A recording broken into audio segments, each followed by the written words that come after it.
The moment the champagne bottle exploded against the tile, I knew the day was already ruined. Not because of the $200 wasted, but because of the look on my sister's face. Cassie wasn't shocked. She wasn't apologizing. She was furious. Her eyes were wide, bright, unhinged, and her voice sliced through the pastel garden like a blade. You ruined the shot. Why would you come in that thing? That thing was my matte black wheelchair. Sleek. Expensive. My lifeline. Apparently, also a crime against her engagement aesthetic.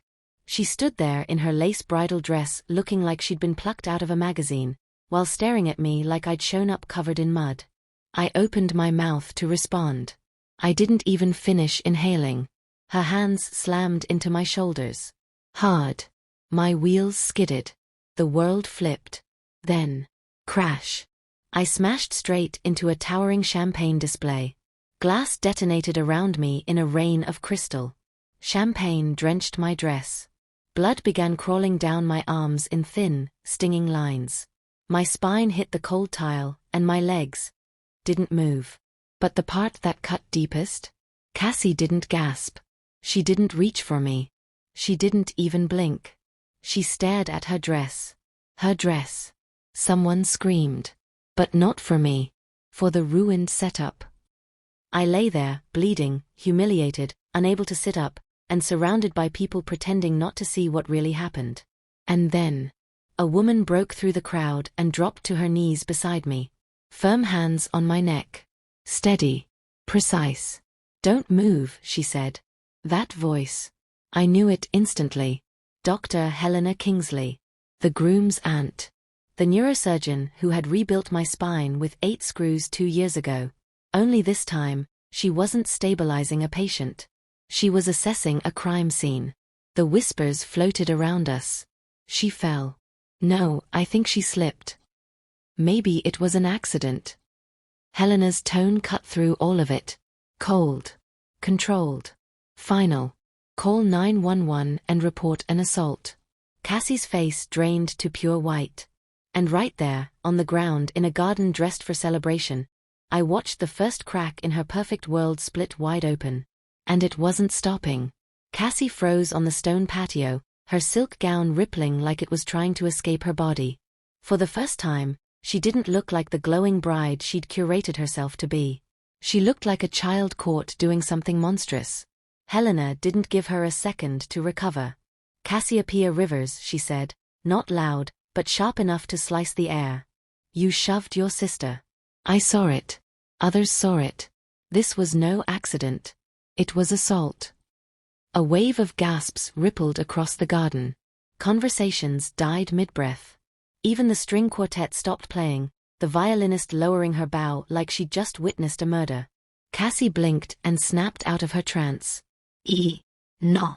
She rolled into me. You all saw it. But she looked around and realized. No one nodded. Not a single person was willing to lie for her. Ethan, her fiancé, stepped forward, face pale with realization. Cass, why would you push her? Something inside Cassie detonated. I didn't. She just overshot or something. She always exaggerates everything. Even bleeding on the ground, I let out a cracked laugh. Right, Cass. I really exaggerated the champagne bottle exploding under me. Great prop for your aesthetic, though. Helena pressed a towel against my shoulder, her hands firm, clinical. Don't move. You're still bleeding. Then, louder, where is the ambulance? On the way. Someone answered, panicked. Cassie's voice sharpened into hysteria. This is insane. She's trying to ruin my engagement, again. Again. Helena echoed, eyes narrowing. She's hemorrhaging on the ground because you lost your temper. Cassie reached for a retort but only managed a strangled sound. This wasn't a stumble. Not a misunderstanding. Not something she could spin into an oopsie. This was the moment everyone saw who she really was. Ethan knelt beside me, concern carved into every line of his face. Are you okay? Did you hit your head? Can you feel your legs? Ethan. Cassie snarled. Stop talking to her like she's the victim. She should be apologizing to me. That was the breaking point. The guests, who'd spent years enabling her, finally recoiled. She's unhinged, someone whispered. I saw her shove. It was deliberate, another murmured. Cassie heard every word. And for the first time in her life, real fear flickered in her eyes. Because she knew the truth. The golden girl image she'd built from childhood wasn't slipping. It was shattering. The sirens wailed closer, echoing through the garden. But that wasn't the sound Cassie feared. She feared the sound of her world collapsing. And everyone finally watching it happen. The ambulance screeched into the garden, slicing through the thick, stunned silence. Paramedics rushed toward us, dodging broken glass and frozen guests. Ethan stepped aside as two EMTs dropped beside me, hands already moving like they were fighting the clock. BP's dropping, one muttered. We need compression, now. Helena didn't budge. She spoke with the authority of someone who had rebuilt spines with her bare hands. T7 to T12 hardware. Chronic nerve damage. Reduced leg sensation. Multiple lacerations. Possible concussion. And yes, she looked right at Cassie, she was shoved. The EMT's head snapped up. Shoved. Loud. Clear. Unmistakable. Cassie recoiled like the word slapped her. I didn't shove her. She shrieked. She rolled into me. She always does this. The paramedic stared at her, baffled. Ma'am, she's bleeding. Nobody chooses this. Cassie's voice cracked into hysteria. She does. She ruins things. She ruins everything. Today was supposed to be perfect. Even on the ground, drenched in champagne and blood, I couldn't resist. Yep. Definitely planned the glass impalement for maximum drama. Nailed it. Ma'am, the EMT said to me gently, we're checking for embedded glass. You'll probably need stitches. Cassie went ghost white. Stitches? On her face. No. She cannot look like that in the engagement photos. Ethan turned to her so slowly you'd think time had thickened around him. Cassie. Listen to yourself. And suddenly everyone was listening too. The garden wasn't just watching, they were witnessing a mask die. Spinal board, an EMT said. Careful lift. Pain detonated up my back as they slid the board under me. I sucked in a breath. Cassie stepped forward, tears streaming, mascara carving trenches down her cheeks. Wait, she whispered. Just wait. The EMT stiffened. Ma'am, please move back. But she didn't move. Instead, she grabbed my hand, hard. They're going to say I hurt you, she whispered, voice shaking. You have to tell them you fell. Her nails dug into my skin. And if I don't? I asked. Her expression twisted. Panic, fury, entitlement, all fighting for dominance. You can't do this to me, she hissed. Not today. Not on my day. And in that moment, bleeding, immobilized, staring into my sister's unraveling face, I saw the truth I had avoided for years. She didn't care if I was hurt. She cared that people saw she hurt me. Ethan's voice cracked as the same realization hit him. Cassie. Let go of her. Her fingers trembled, but didn't loosen. The EMTs exchanged a look. This wasn't just a medical emergency anymore. This was the moment Cassie had to choose. Protect her image. Or face who she truly was. Cassie didn't release my hand. She clamped onto it like a predator refusing to let go, not out of love, but out of raw, frantic self-preservation. The tighter she squeezed, the more obvious it became. She wasn't trying to help me. She was trying to control the narrative. Cassie, Ethan said again, voice harder now, let her go. She whipped toward him, eyes glossy and unhinged. Ethan, please, you know how she is. She twists everything. She lives for attention. I stared at her, bleeding onto the patio. Cassie, what did I twist? The glass or gravity? A few guests failed to swallow their reactions. Soft snorts. Muted gasps. Someone muttering, oh wow. Color exploded across Cassie's cheeks. Ma'am, one EMT said sharply. You're obstructing medical treatment. Step back. I'm not obstructing, she snapped. I'm trying to fix this before people blow it out of proportion. Blow it out of proportion. That was her biggest worry. Not the blood. Not the spinal injury. Not the glass embedded in my skin. No, just her reputation. Helena rose slowly, and when she spoke, her voice was cold enough to frost metal. You assaulted a high-risk patient, she said. You caused harm. And all you care about is your image. Cassie flinched. Don't call me a criminal. Then stop acting like one, Helena shot back. Ethan stepped up beside her, jaw tight. Cassie, just tell the truth. For once. Something inside her snapped like a brittle twig.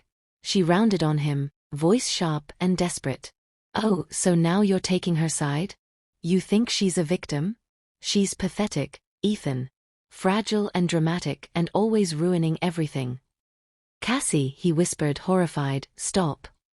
But she didn't stop. Years of bottled resentment erupted, scorching everything in its path. She's a burden. Cassie screamed. A walking tragedy. And I'm done pretending her problems are my responsibility. The entire garden inhaled at once. Silence slammed down over the party. No music. No chatter. Nothing. Just Cassie standing alone in the middle of her own detonation. Ethan looked at her like the woman he loved had just unmasked herself into a stranger. That, he said quietly, voice cracking, is the cruelest thing I've ever heard you say. Cassie's eyes widened. Ethan, wait, I didn't mean. But Ethan had already stepped away from her. And positioned himself next to me. The EMTs lifted the stretcher. And for the first time in her life, Cassie Rivers wasn't surrounded by admirers. She stood trembling, mascara streaking down her face. Completely, utterly alone. Ethan walked beside the stretcher as the EMTs rushed me toward the ambulance, but his eyes weren't on me. Not the blood. Not the glass. Not the bandages. He was staring at Cassie. And for the first time, he wasn't looking at her like his fiancée. He was looking at her like a stranger. Cassie chased after us, mascara streaking, curls collapsing, looking nothing like the bride-to-be she'd planned to show off. Ethan, please. Baby, stop.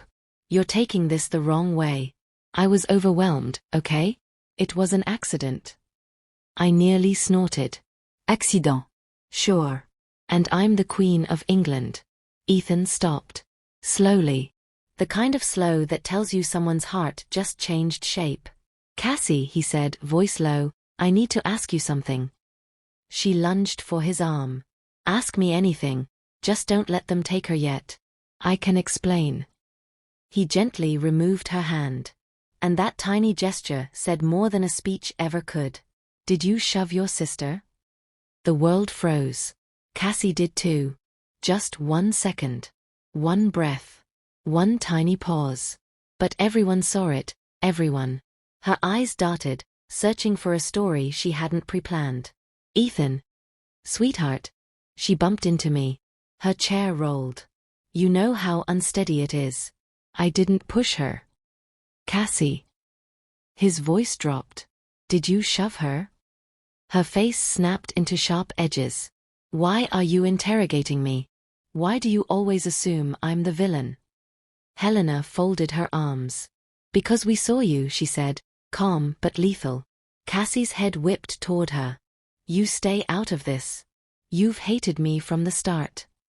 This isn't about hate, Helena said. It's about honesty. And that's when Cassie's perfect little world cracked straight down the middle. Fine. She screamed. I nudged her. Happy? She startled me. I didn't mean for her to fall like that. I raised a brow. Nudged? Cassie, you practically shot-putted me. Even the EMT bit back a laugh. But Ethan didn't. Ethan's expression didn't move at all. Because Cassie had finally said the one thing she couldn't take back. Cassie, he whispered, heartbreak woven into every word, you hurt her. You endangered her. And you still haven't apologized. Not once. Cassie's lip trembled. You're blowing this out of proportion. He shook his head. No, Cassie. You did that. Her knees buckled like his words punched straight through her. But he wasn't done. The EMTs lifted the stretcher into the ambulance. And Ethan, this man Cassie was so sure would always choose her, climbed inside after me, leaving Cassie standing on the curb, dress torn, makeup ruined, watching the life she built on lies collapse in front of her. And she had no idea the consequences waiting for her were only just beginning. The ambulance doors slammed shut behind us, cutting off the chaos outside and trapping us in a metal box filled with fluorescent lights and the sting of antiseptic. Machines hummed. Velcro straps tightened. And Ethan sat hunched on the bench like a man who'd just watched his entire future implode. One EMT clipped leads to my chest. Another flashed a penlight in my eyes. Vitals are stable, he said.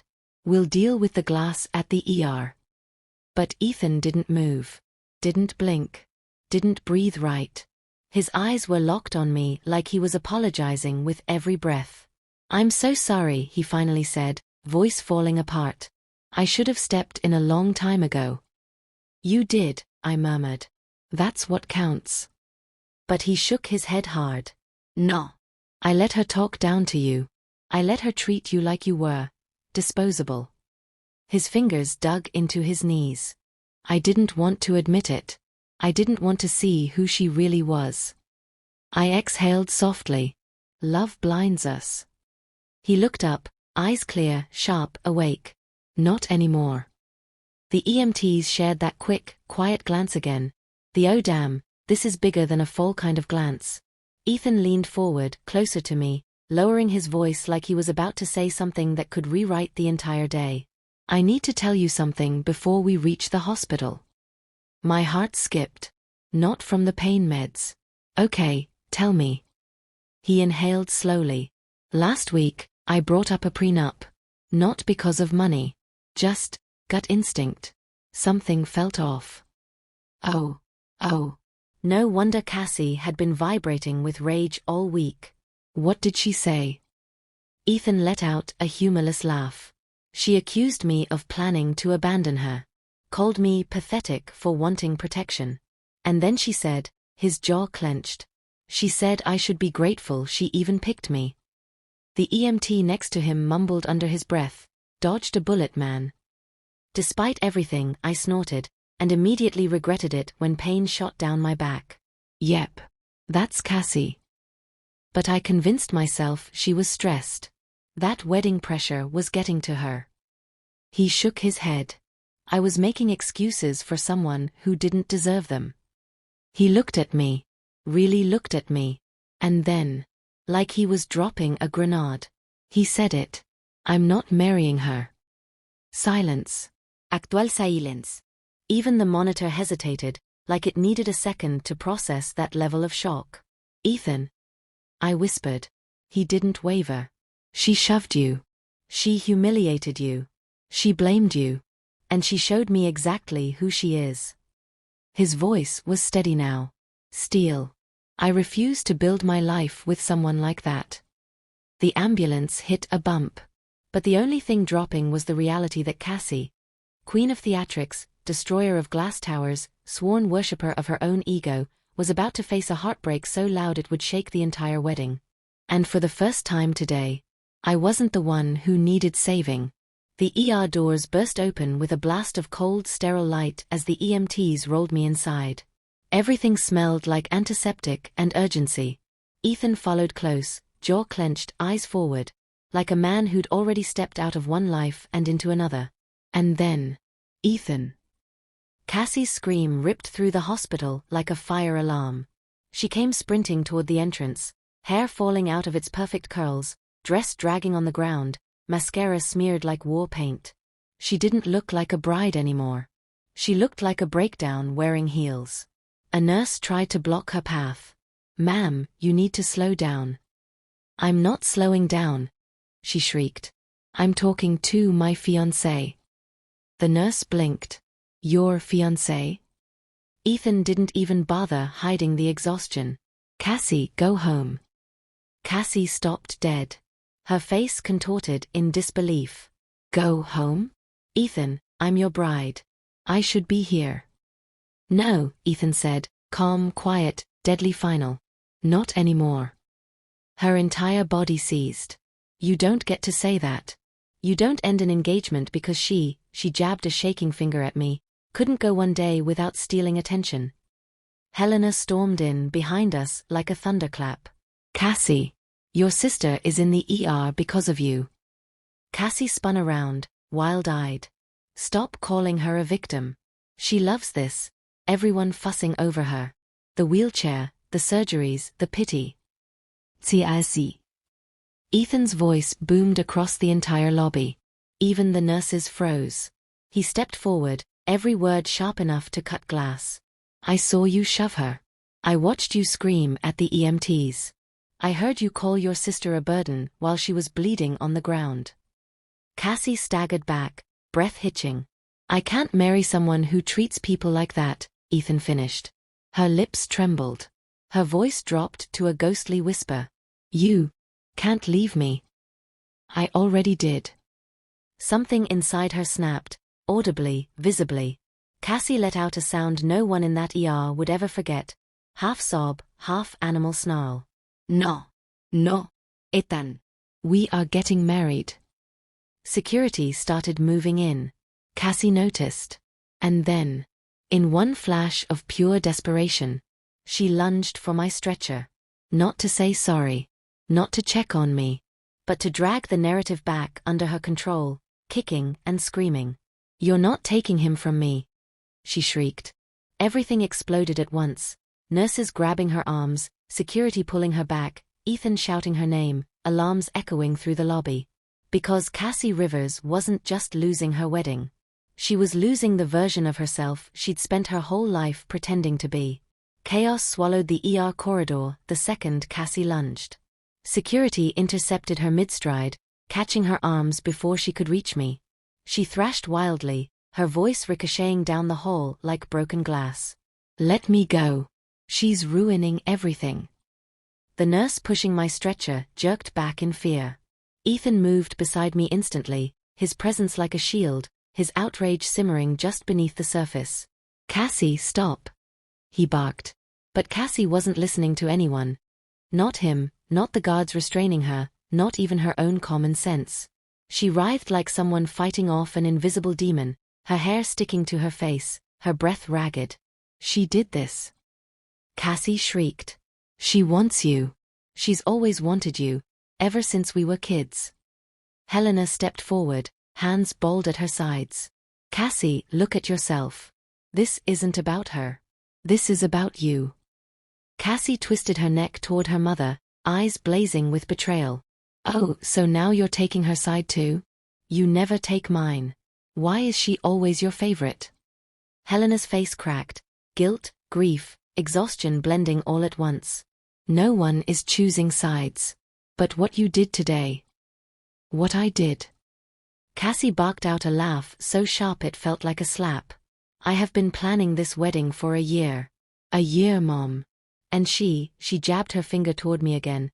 Shows up for 1 hour and suddenly everything is about her again. My stomach dropped.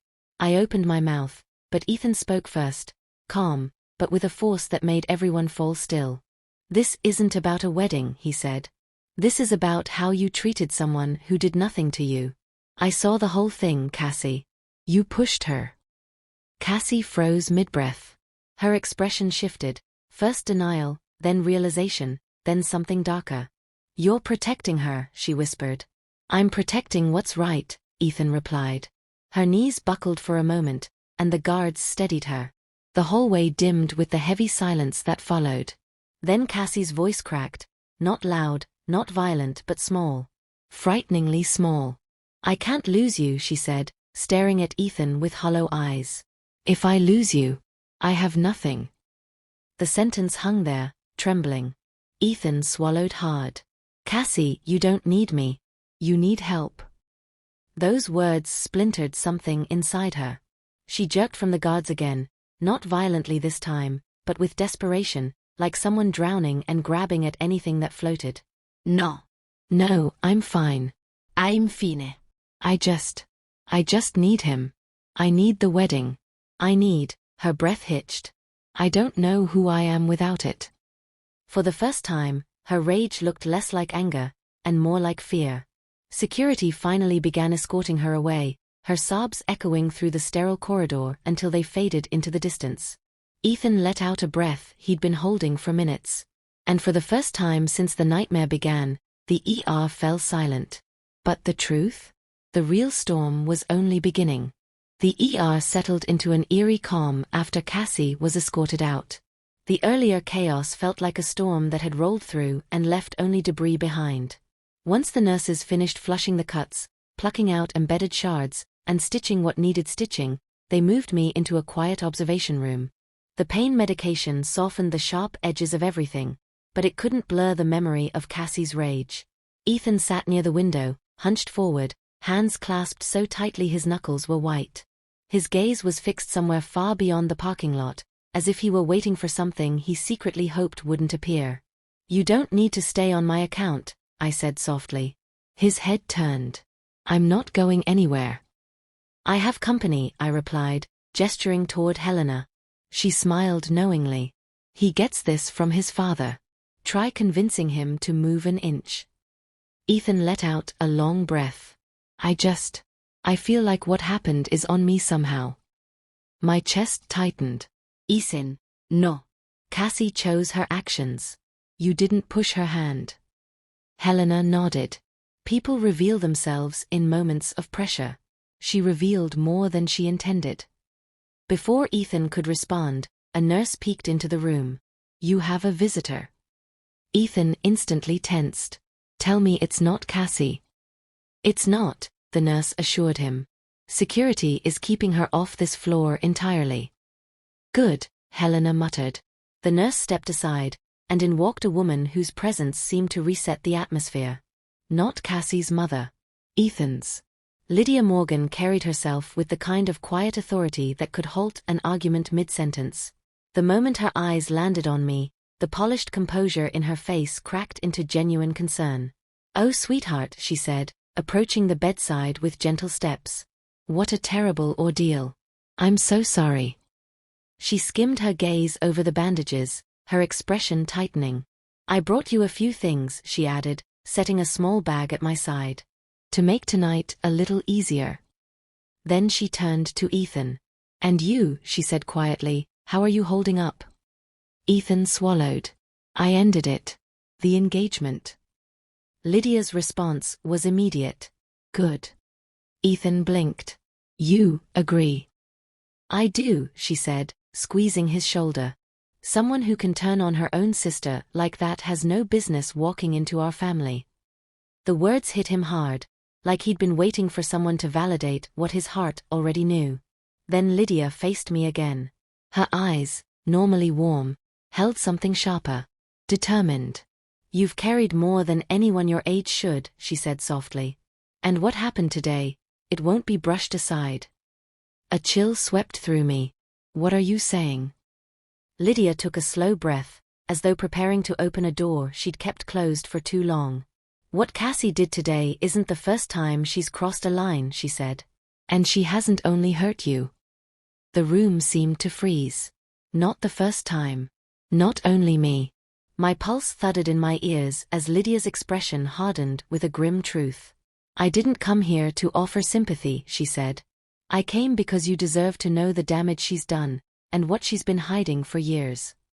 Lydia pulled a chair to my bedside, slowly, deliberately, like someone preparing to open a wound that had been stitched shut for years. Ethan straightened, sensing the shift. "Others?" I whispered. "What do you mean?" Lydia's eyes softened with something that looked disturbingly like regret.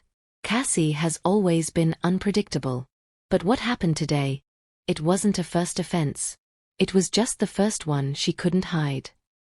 Cold prickles crawled up my arms. She continued, "When Ethan and Cassie started dating, she had a run-in with one of his younger cousins. A 16-year-old girl. Cassie pushed her off a boating dock. The girl fractured her wrist trying to catch herself." My breath caught. Ethan's face drained of color. Mom, why didn't you tell me? I didn't know at the time, Lydia said. She convinced the entire family it was an accident. But a few weeks ago, that cousin finally admitted the truth. Cassie was angry. She snapped. Just like she did today. My stomach twisted. The patterns were aligning. These weren't outbursts. They were warnings. Ethan leaned back, stunned. I kept defending her. I kept telling myself she just got overwhelmed. Lydia laid a hand over his. You weren't blind. You were hopeful. There's a difference. Hope. That was Cassie's camouflage. She weaponized it. The room settled into a thick, heavy silence. One built from all the things Cassie had spent years covering with charm, sparkle, and a curated image. Today had torn the mask off. Ethan finally inhaled, steadying himself. I'm filing a report. Ethan, I murmured, unsure. He shook his head. If I stay silent, I'm part of the problem. She won't stop unless someone stops her. Lydia nodded, pride and sorrow mixing in her expression. This is the right thing. And for the first time since the ambulance ride, something inside me unclenched. Not because the pain was gone, but because I knew it wasn't going to be ignored or dismissed or polished over this time. Later that night, after Ethan stepped outside to speak with the officer, Lydia squeezed my hand. You're stronger than you give yourself credit for. I gave a tired smile. I didn't feel strong today. You were, she said. You survived someone else's breaking point. By morning, everything had shifted. Cassie was taken in for questioning. The wedding was formally cancelled.